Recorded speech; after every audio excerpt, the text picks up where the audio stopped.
파블로 피카소, 레오나르도 다빈치, 미켈란젤로, 라파엘, 베토벤, 윈스턴 처칠, 나폴레옹, 마하트마 간디, 알버트 슈바이처, 뉴턴, 니체, 괴테, 아인슈타인. 이들의 공통점이 무엇일까요? 모두 왼손잡이였습니다. 우리 중에도 혹시 왼손잡이 계신가요? 왼손잡이는 재주가 많다, 혹은 천재 중에 왼손잡이가 많다는 속설이 있지요. 영국의 데이비드 올먼이라는 사람이 호모 레프트라는 책을 썼습니다. 부제는 왼손잡이가 세상을 바꾼다입니다. 그는 왼손잡이가 머리가 더 좋다는 속설은 사실이 아니라고 말합니다. 그러나 왼손잡이가 돈을 더 많이 번다는 통계는 사실이라고 설명합니다. 그리고 그는 그 이유에 대해서 이렇게 분석했습니다. 오른손은 좌뇌가 주장하지요. 왼손은 우뇌가 주관합니다. 즉 왼손이 강하다는 것은 우뇌형 사고에 능하다고 볼 수 있는데, 우뇌는 창조력이나 감정 혹은 느낌과 관련이 있다고 알려져 있습니다. 그러므로 왼손이 발달한 우뇌형 인간인 왼손잡이가 오른손잡이보다 사람들의 공감을 더 잘 이끌어낼 수 있는 능력이 있다고 합니다. 그래서 비즈니스에 도움이 될 거라는 분석입니다. 왼손잡이에 대해서 높이 평가한 것이죠. 그런데 왼손잡이를 이렇게 대접하는 것은 얼마 되지 않았습니다. 최근의 일입니다. 과거에서부터 지금까지 역사적으로 왼손잡이는 비주류에 불과했죠. 왜냐하면 인류 중에서 약 10%만 왼손잡이이기 때문입니다. 왼손잡이들은 늘 주류인 오른손잡이의 그늘에 묻혀서 서럽고 외로워야 됩니다. 또 생활의 불편도 감수해야 하지요. 왜 그렇습니까? 대부분의 가구나 생활용품이 오른손잡이 중심으로 되어 있기 때문입니다. 가위도 그렇고 문손잡이도 그렇고 가구나 생활용품이 전부 왼손잡이에게는 불편한 것이 많습니다. 또 여러 문화권에서 왼손은 천대를 당했지요. 예를 들어서 인도나 태국에서는 왼손으로 물건을 건네거나 왼손으로 악수를 청하는 것은 예의에 크게 벗어나는 행동이에요. 잘못하면 뺨을 맞을 수도 있습니다. 왜냐하면 왼손은 용변을 처리할 때 사용하는 손이라고 생각하기 때문입니다. 자, 명칭도 그렇지 않습니까? 우리가 오른손이라고 하잖아요. right. 옳다라는 것 아닙니까? 그래서 어른들 중에는 바른 손이라고 하기도 합니다. 바른 손. 그럼 왼손은 자연스럽게 그른 손이 되는 것이죠. 이 왼손의 왼이란 이 뜻도 이 말도 잘못됐다는 의미를 가지는 외다에서 나온 것입니다. 외도 이런 말을 하지 않습니까? 성경에도 오른손에 대한 구절들은 매우 긍정적이에요. 하나님이 오른손으로 맹세하신다. 또 하나님의 오른쪽에는 영원한 즐거움이 있다. 심지어 우리 구주 예수님도 승천하신 후에 하나님 우편에 앉아 계시느니라. 오늘은 왼손잡이 사사 에웃의 이야기입니다. 하나님은 몽당연필 같은 사람을 들어 사용하신다고 지난 주일에 말씀드렸습니다. 에훗 역시 몽당연필이었습니다. 고대 사회에는 왼손잡이는 비주류이고 심지어 비정상이며 왼손잡이인 것 자체가 약점이었기 때문입니다. 온니엘이 죽고 이스라엘은 또 여호와의 목전에 악을 행합니다. 하나님이 징계하시죠. 그 징계의 도구가 무엇입니까? 모압 왕 에글론입니다. 모압이 암몬과 아말렉까지 연합해서 종려나무 성읍을 점령하고는 그곳을 거점으로 이스라엘을 식민 지배합니다. 이스라엘은 모압에게 18회 동안이나 조공을 바쳐야만 했습니다. 이스라엘이 18해 만에 하나님께 항복하는 것. 회개하여 부르짖으니 하나님께서 한 구원자를 세워주셨는데 그가 바로 베냐민 사람, 게라의 아들 왼손잡이 에훗입니다. 여러분 혹시 베냐민이 어떤 뜻인지 혹시 알고 계십니까? 오른손의 아들이라는 뜻입니다. 왜? 베냐민은. 자, 오른손의 아들이라는 이름을 가진 지파에서 왼손잡이로 산다는 것은 어떤 의미일까요? 왼손잡이로 번역한 히브리어 본문을 직역하면 이렇습니다. 오른손이 묶인 사람, 오른손에 제한을 가진 사람입니다. 그러니까 의역하면 뭐냐 하면 오른손에 핸디캡이 있는 사람이에요. 오른손에 장애를 가진 사람으로도 의역할 수 있다는 말씀입니다. 그러니까 에훗은 단지 왼손잡이가 아니라 왼손을 쓸 수밖에 없는 사람이었을 수도 있다는 말씀이에요. 장애가 있거나 기형이었을 수도 있습니다. 마비가 되었을 수도 있고요. 손가락이 없거나 불완전하거나 오그라져 펴지 못하는 손이었을 수도 있습니다. 심지어 사고를 당해서 오른손을 절단했었을 수도 있습니다. 고대 사회에는 이런 사람은 노예로도 팔지 못했어요. 에훗은 그냥 왼손잡이로 태어난 사람이라고 보기보다는 왼손만 써야 했던 장애인이었던 것 같습니다. 왜냐하면 그가 하던 일 때문입니다. 오늘날보다 장애인들에게 훨씬 더 잔인했던 고대 사회에서는 장애인들을 차별했을 뿐만 아니라 비장애인들이 하기 싫은 일을 장애인들에게 떠맡겼어요. 여러분, 이스라엘을 식민 지배하는 수타라는 모압 왕에게 곡물을, 조공을 갖다 바치는 일은 정말 치욕적인 일이잖아요. 비장애인들은 하기 싫은 일이에요. 그래서 에훗 같은 사람들에게 이 일을 맡긴 거예요. 자, 이 치욕적인 일을 하고 있는 에훗을, 왼손잡이 에훗을 하나님이 사사로 세우셨다는 말씀이에요.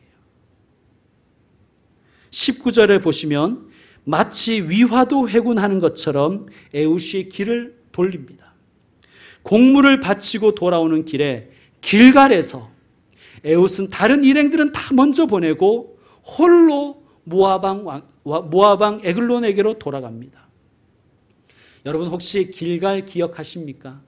제가 사사기 2장 1절에서 5절 말씀을 강의할 때 여호와의 사자가 길갈에서 올라왔다는 것이 가지는 그 문학적이고 비유적인 표현이 있다고 말씀드렸습니다.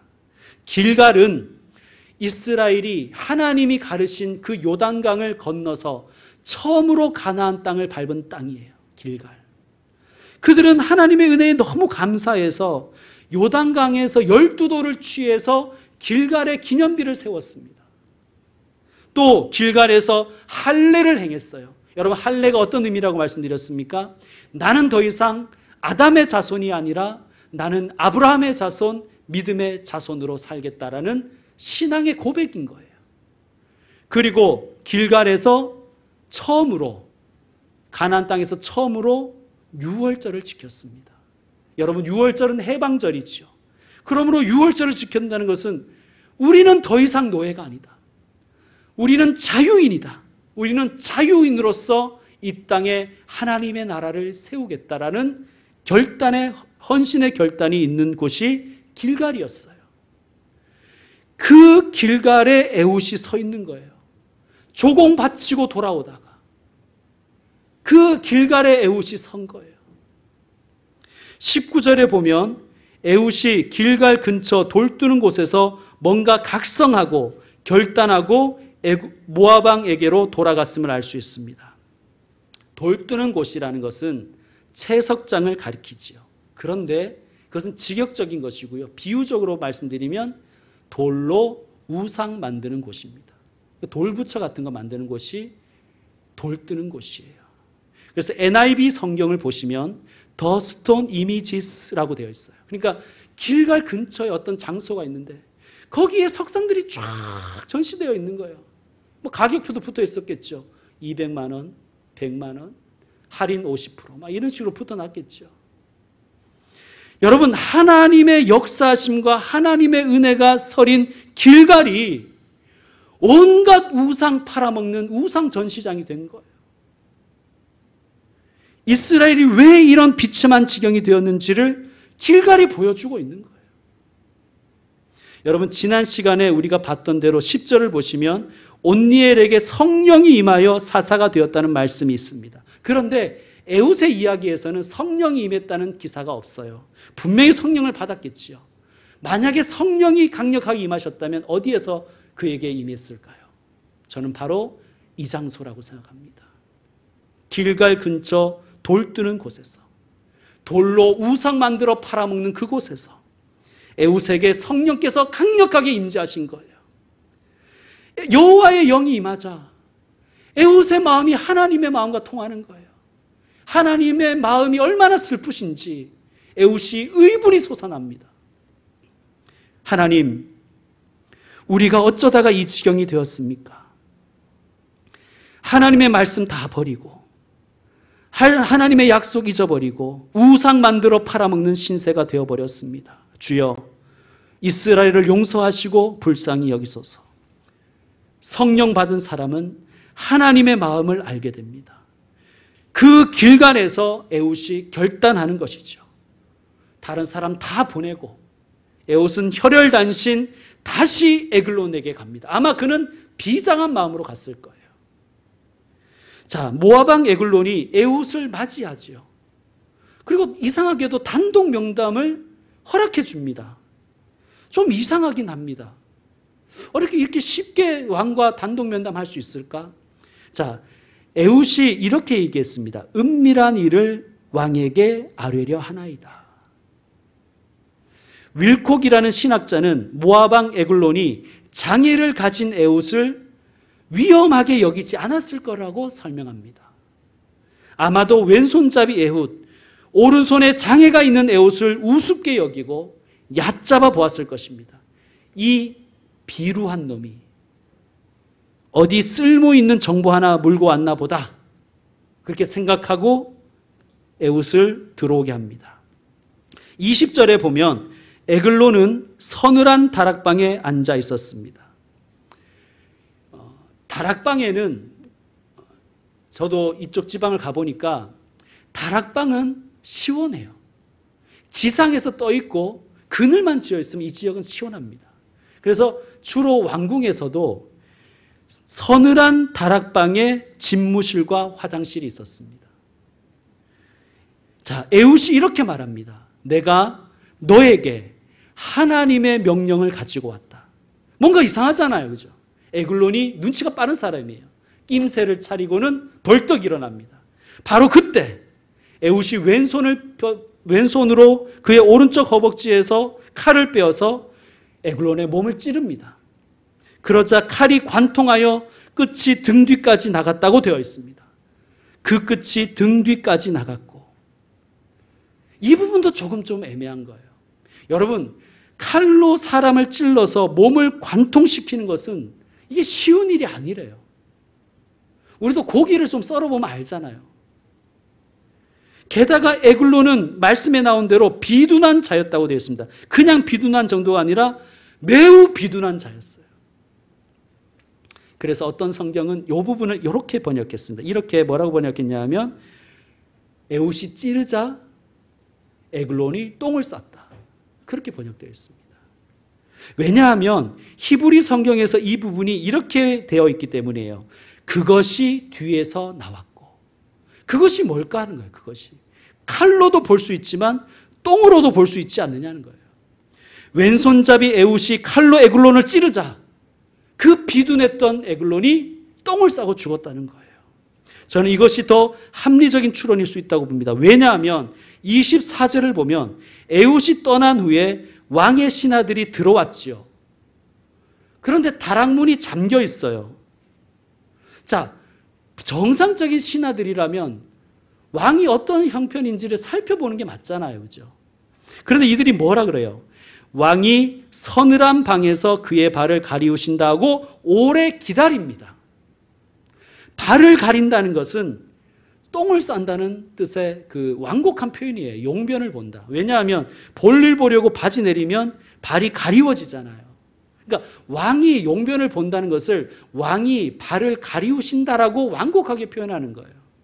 여러분, 조선시대에도 왕의 대변을 매화라고 했지 않습니까? 그리고 왕이 쓰는 병기를 매화틀이라고 한 거예요. 자, 에훗이 가고 나서 집무실에 신하들이 들어왔습니다. 근데 똥냄새가 확 나는 거예요. 아, 큰 거 보시는구나 하고 기다리는 거예요. 여러분, 왼손잡이 에훗이 큰일을 해내는 거예요. 17절에 다시 말씀드리지만 에글론은 매우 비둔한 자라고 되어 있습니다. 비둔한이라는 것은 뚱뚱하다는 뜻으로도 해석할 수 있지만 이것은 엄청난 거구의 사람이었다는 뜻이에요. 그리고 괴력을 가졌다고 번역도 가능합니다. 그러니까 왼손잡이 에훗이, 오른손에 장애가 있었던 에훗이 괴력을 가진 거구의 모압왕 에글론을 처단했다는 거예요. 기적 같은 일이죠. 그리고 모압의 용사 10,000명을 처단합니다. 무슨 말씀 우리에게 하시는 것입니까? 하나님이 쓰시면 불가능해 보이는 일을 할 수 있다는 거예요. 에훗은 오른손의 아들이라는 이름을 가진 지파에서 왼손을 쓰는 비주류였습니다. 오른손에 장애를 가져 어쩔 수 없이 왼손을 써야만 했는지도 모릅니다. 여러분, 지금도 장애를 가지고 산다는 것은 만만치 않은데 고대 사회에서야 오죽했겠습니까? 그런 에훗을 하나님이 쓰신 거예요. 하나님은 우리가 예상하지 못한 사람을 통해서 예측하지 못한 방법으로 하나님의 일을 하십니다. 그러므로 하나님 앞에 나오면 내가 가지고 있던 고정관념, 나의 편견이 다 깨어져야 돼요, 사실은. 하나님은 어벤져스 영화처럼 히어로를 통해서 구원하지 않으십니다. 하나님의 구원은 구유에 태어나신 비주류 예수님으로부터 시작되었지 않습니까? 하나님은 하나님의 능력을 강한 자를 통해서 드러낸 것이 아니라 약한 자를 통해서 하나님은 능력을 보여주십니다. 하나님은 세상이 어리석다고 하는 십자가를 통해서, 세상이 패배라고 말하는 십자가를 통해서 우리를 살려내신 거예요. 기억하십시오. 에훗의 이야기를 통해 하나님은 우리에게 말씀하십니다. 나는 훌륭하고 똑똑한 사람을 사용해서 훌륭하고 똑똑한 일을 하게 하는 하나님이 아니다. 하나님이 함께 하시면 너도 훌륭하고 지혜로운 삶을 살 수 있다. 이것이 우리에게 주시는 메시지입니다. 성도 여러분, 우리가 잘나면 얼마나 잘났겠습니까? 하나님 앞에서. 우리가 능력 있으면 뭐 얼마나 능력이 있겠어요? 하나님 앞에서. 우리가 약할지라도 그리스도 예수님을 바라보고 예수님 믿고 나아가면 하나님이 승리하게 하시는 거예요.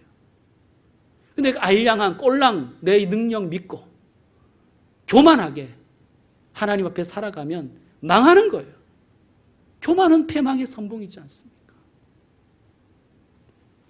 이제 말씀 마무리하겠습니다. 어떤 주석가는 이렇게 말했습니다. 오른손을 쓰지 못하는 단전 때문에 에훗은 하나님만 의지했다. 그리고 하나님은 에훗의 오른손이 되어주셨다. 성도 여러분, 혹시 자신에게 있는 약점 때문에 실망하고 때로 절망하고 아예 포기해버린 것들이 있습니까? 하나님을 의지하십시오. 하나님이 여러분의 장점이 되어주실 것입니다. 하나님 우리에게 물으십니다. 아들아, 딸아, 너의 약점이 뭐냐? 가난이냐? 신체냐? 건강이냐? 학력이냐? 너의 가정이 약점이냐? 성격이냐? 직장이냐? 지능이냐? 재능이냐? 돈이냐? 너의 약점이 도대체 뭐냐? 내가 너의 강점이 되어주겠다. 로마서에서는 이렇게 말씀하십니다. 성령은 우리의 연약함을 도우시나니. 여러분, 세상은 약하면 버리잖아요. 그래서 우리는 어떻게 해서든지 안 약해 보이려고 아등바등 하는 것 아닙니까? 세상은 약점을 이용하기 때문입니다. 그러나 우리 하나님은 우리의 연약함을 도우시는 분이십니다. 에베네셀의 하나님이지 않습니까? 하나님은 약점 때문에 우리를 버리지 않으세요. 그러므로 우리가 가진 약점은 오히려 하나님을 만날 수 있는 접점입니다. 약점 때문에 하나님께 나아가는 자에게 하나님은 만나주시고 그의 장점이 되어주십니다.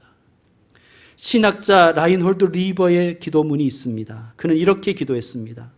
주님, 내가 고칠 수 있는 것은 고칠 수 있는 용기를 주시고 내가 고칠 수 없는 것은 담대히 받아들일 수 있는 평온함을 주시며 내가 고칠 수 있는 것과 고칠 수 없는 것을 분별할 수 있는 지혜를 주옵소서. 한번 따라해 보시겠습니다. 내가 고칠 수 있는 것은 고칠 수 있는 용기를 주시고 내가 고칠 수 없는 것은 담대히 받아들일 수 있는 평온함을 주시며 내가 고칠 수 있는 것과 고칠 수 없는 것을 분별할 수 있는 지혜를 주옵소서. 아멘. 우리 그렇게 기도합시다. 아무리 강점이 많아도 하나님 무시하면 망합니다. 그러나 단점 투성일지라도 심지어 장애를 가졌어도 하나님 의지하고 하나님 붙들면 세상이 불가능하다고 하는 일을 할 수가 있는 것입니다. 성도 여러분, 다시 세상으로 나가십시오. 하나님이 여러분의 강점이 되어주실 것입니다. 기도하겠습니다.